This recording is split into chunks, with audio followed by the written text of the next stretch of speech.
Some of the questions people have been asking. Any chance this thing misses us? You tell me, Gene.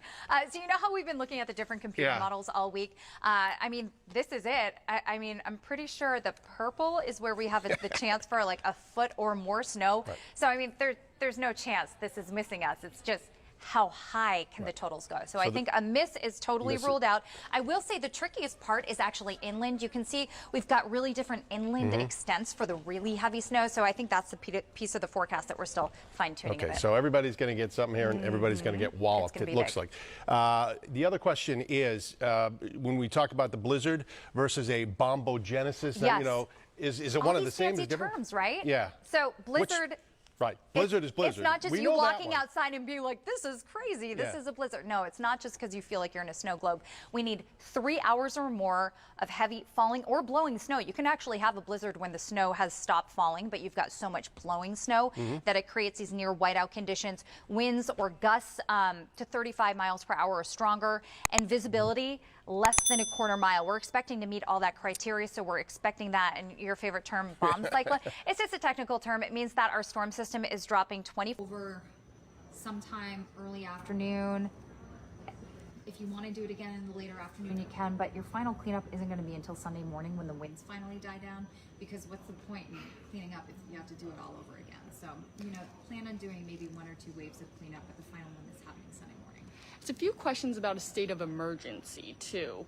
I know they've declared one in Boston. Do you think it'll be the whole state, or do you think it'll be town by town? I don't know. That's a little out of my range of expertise. I mean, this is a really significant storm, so I would say maybe think back to how it was handled with some of those bigger storms in 2015. I think we learned a lot, and I think the state did a really great job in some of those storms. I worked a lot of them, and I think the road crews worked hard. I personally felt, from my perspective, it was handled very well. Some of you might have different feelings in your town or city. Maybe changes have happened since then, but I would kind of think back to some of those big storms that we had and how those were handled. A fun question. Okay. What's your favorite snow comfort food? My favorite snow comfort food? Probably soup. Like, I do have a sweet tooth, don't get me wrong, and I like love the chocolates, but like when we're talking snowstorm out there, like my go-to is definitely probably like the Progresso soup. Like maybe Italian wedding soup. I like that one. There we go. Back to a Monday question. Yeah, Monday. For the Monday commute, driving in Monday, it kind of all depends about cleanup, right? Yeah, so I mean, Monday actually looks okay. We could pull up our 7-day forecast, and as far as Monday goes, I'm hoping that a lot of areas are back in shape again. We're going to be dealing with some lingering power outages. I think that's going to be our main issue Monday. It's going to be a little cold, but we're going to start melting this stuff next week. I mean, we've got temperatures climbing into 30s, 40s, and 50s, so let the melting begin. And right now, Monday's weather looks pretty quiet. Are we getting any questions about the coast?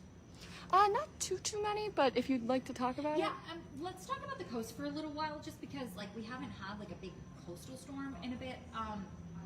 And this is Saturday morning, you guys. Saturday morning, I was just looking at some new stuff. I would say minor to moderate coastal flooding. It's actually like a higher high tide, but it doesn't look like the surge is quite as high.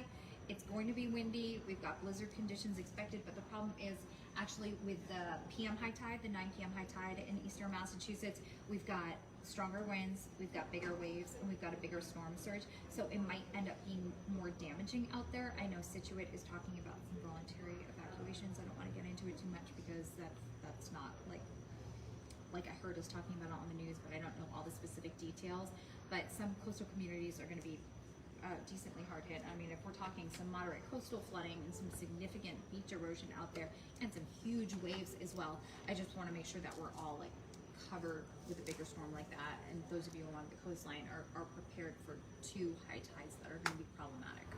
When can we watch you and the rest of the weather team? I love this. Okay, so first of all, stop back tonight because Vicki and Kevin are going to have all new data starting at 5 p.m. And if there's any changes to the snow map, you should know about that. We don't want it to surprise you tomorrow morning. So check in tonight starting at 5. But then tomorrow, we're basically right now, we're starting at 5. We had a plan to 5 a.m.